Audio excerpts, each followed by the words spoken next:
What is going on, everybody? Welcome to Rad Builds. With the release of the Mandalorian and Grogu movie, I'm going to be showing you how to make Din Djarin's Mandalorian Helmet. I'll be showing you step by step how I built this thing, especially getting this beautiful reflective shine on it. And I'll leave a very detailed list of the materials and tools I used in this video in the description below. You guys ready? This is the way. I got these amazing templates from Vic and Tony's Mando video. I'll leave a link below so you can go download them also. I also recommend you check out their channel as well. They've made a lot of awesome projects, and they do speak Spanish, but DIY is universal. I cut off the tabs, then I used Scotch tape to tape the pieces together. I cut them all out, and I'm going to be placing them on Lego box cardboard. Cereal box cardboard may work too, or some other type of cardboard that is pretty thin. Make sure for these two pieces specifically that you line them up with the corrugation because it will make them easier to bend later on. Glue stick time. I felt lazy and not like tracing all the pieces out, so I'm just going to glue the paper directly on the cardboard. It honestly makes things go by a lot quicker. Then I cut all the main helmet pieces out. I did keep these, and you'll see why later on. Make sure you score the pieces by lightly cutting into the cardboard, so not all the way through, along the dotted lines. It makes the pieces much easier to bend.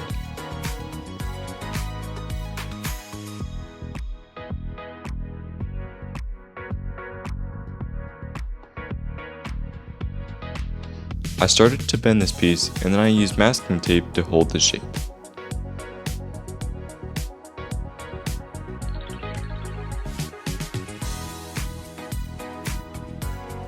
I also did the same for this piece, and then connected them together to complete the dome. I added more masking tape on the outside, and then on the inside I placed liquid superglue in the connections. And then smeared it in with my finger.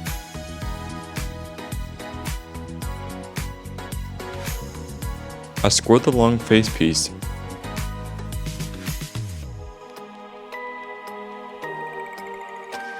and the back side of the cheek piece too. Then I glued it in place and began curving the back part. I did tear off some of the paper, and then I repeated this all for the other side. Next, I used some masking tape on the round piece, and then connected it to the top of the side pieces. I glued in a support piece on the back, as well as one in the front. You can see here I used those pieces from earlier to help set up where I want to glue this piece. I also added a support behind the eyes. Then I glued on the dome.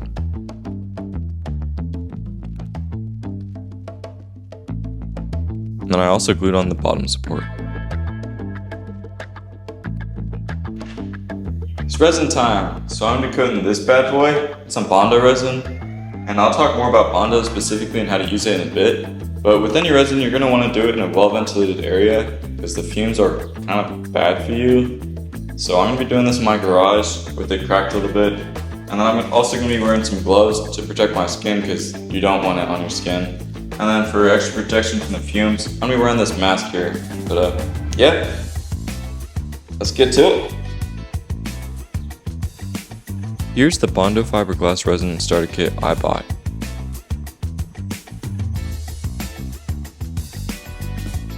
Inside, it comes with a hardener, a container which I measured 8 ounces in, the resin, the fiberglass, and 2 popsicle sticks.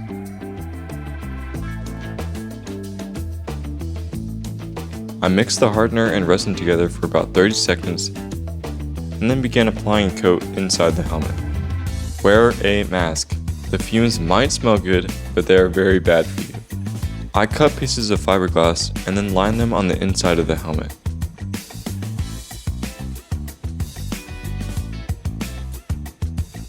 Then I added another coat of resin over top. I also smoothed on a coat of resin on the outside, but I did not add fiberglass this time.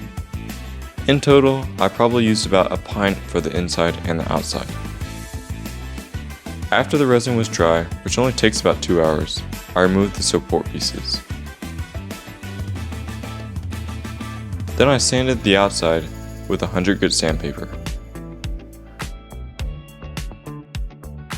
I used a Dremel to smooth down the pokey parts on the inside. Wear protection while doing this. The fiberglass shoots off and my bare arms felt like they lost a fight with a cactus after. Next, I used spackling on the entire outside. I applied it heavily and used water to thin it down and make it easier to apply. I set it aside to dry for a few hours, and then after I sanded it down with my disc sander set to 150 grit sandpaper. You can also hand sand this if you want, and in fact I did this on the detail parts, but the disc sander is faster on the big parts. Afterwards, I sprayed on a couple of coats of Rust-o-leum Automotive Filler Primer. I placed on a thin strip of poster board above the brow, and then a strip of normal printer paper on top. Ignore the weird triangle here, I messed up. To make the thin detail piece above, I traced it out on painter's tape first, and then cut it out of poster board. Now time for the earpieces. I cut all of those pieces out of poster board. The first one I bent and glued like this. Notice I added support pieces on the back. The second like this.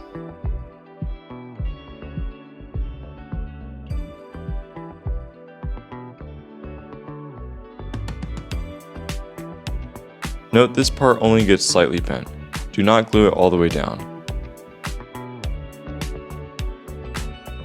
And the final piece is a little trickier.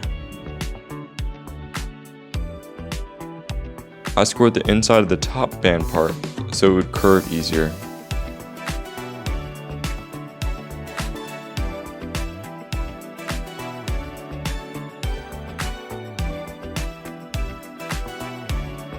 And then glued on poster board pieces behind all of the side holes.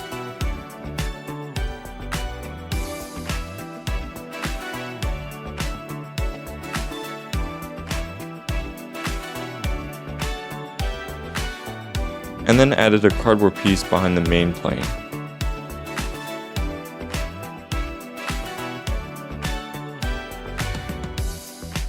I cut out another piece that is pretty similar, only it has little wings, and then I glued it right on top. For this piece, I glued on a small rectangle at an angle, and then covered them with paper. I also used strips of paper to cover the corrugation on the sides, but not the bottom because it won't be seen. And then finally, I glued this onto the assembly from before. I cut this piece out of cardboard, and it has a long hole to sit easier on the helmet. And then I started placing on the pieces we just worked on.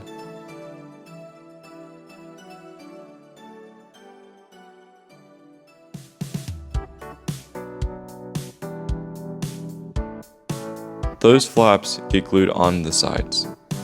I then added more paper to bridge the gaps.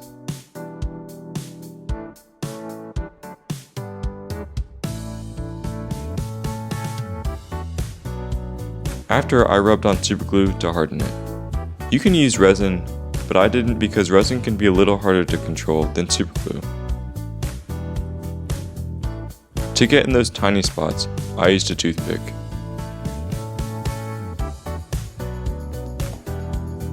And then I made one for the other ear. Those get glued on as seen.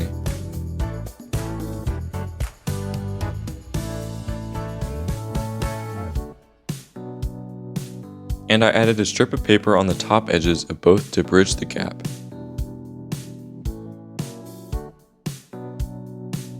Then I coated the brow pieces in superglue as well.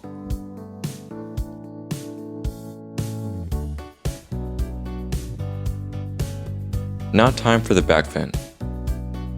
I cut out these pieces, and they are slightly different from the pattern. These cardboard pieces are the same outside, but they don't have the thick top.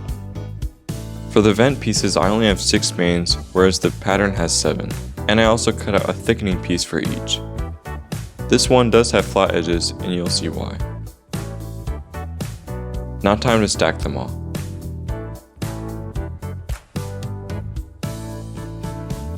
I also stacked all of the rectangles, and then glued on paper strips to cover the corrugation on the inside and the outside.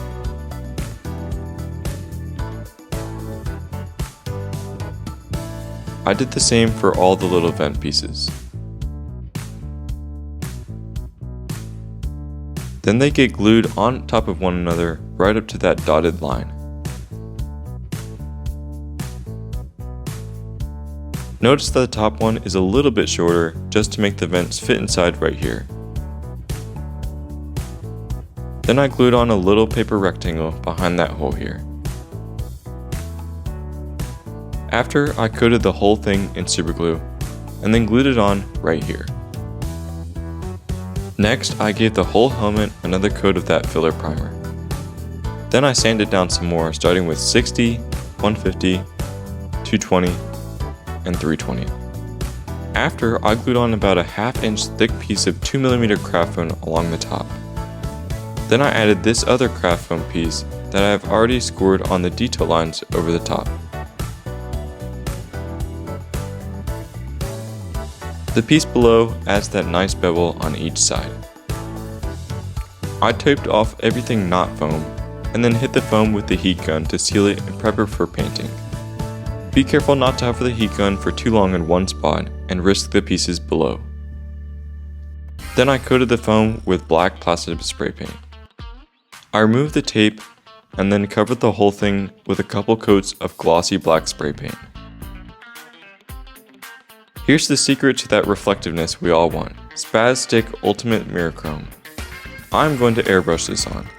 They also have a spray can if you would rather that, but the airbrush gives the best results. I made sure to practice before on a spoon and Grogu's necklace, but the most important thing I learned was to apply this in very thin but repetitive coats. I did this from about 6 inches away, and I was careful never to keep the airbrush in one spot for too long. Make sure to wear a mask whenever you are airbrushing, because the dust it gives off is very small and not good to inhale.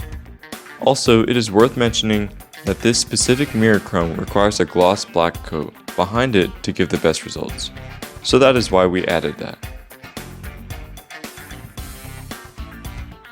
Make sure if you are airbrushing to immediately clean your brush after by adding some cleaner in the cup and then spraying it out. If you don't, you could risk your brush's life. Now I'm going to black wash the helmet.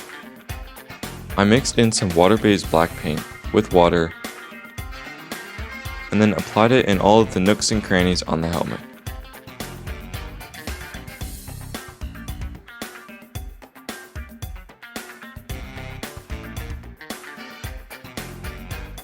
Then I wipe the surfaces away with a paper towel, and this leaves the lower details with a notable color difference that gives the helmet more depth and screen accuracy. I also applied some brown to act as dirt, as well as black washing the edges to create some highlights.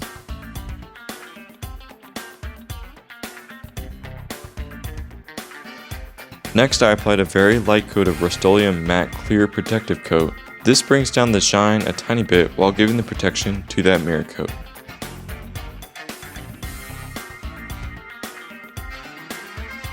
I cut out a black visor following those pieces from earlier, and I placed it inside.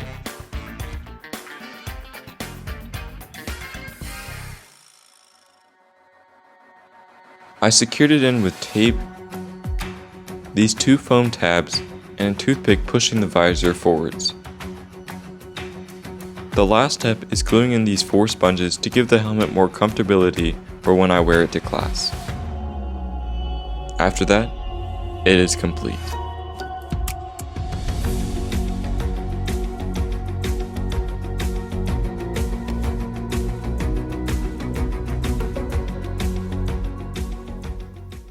Thanks for watching, everyone. If you like this video, please give it a thumbs up, subscribe, and hit that notification bell to stay up to date on all my new video releases. But that's all for today. I'll see you guys next time on Rad Builds.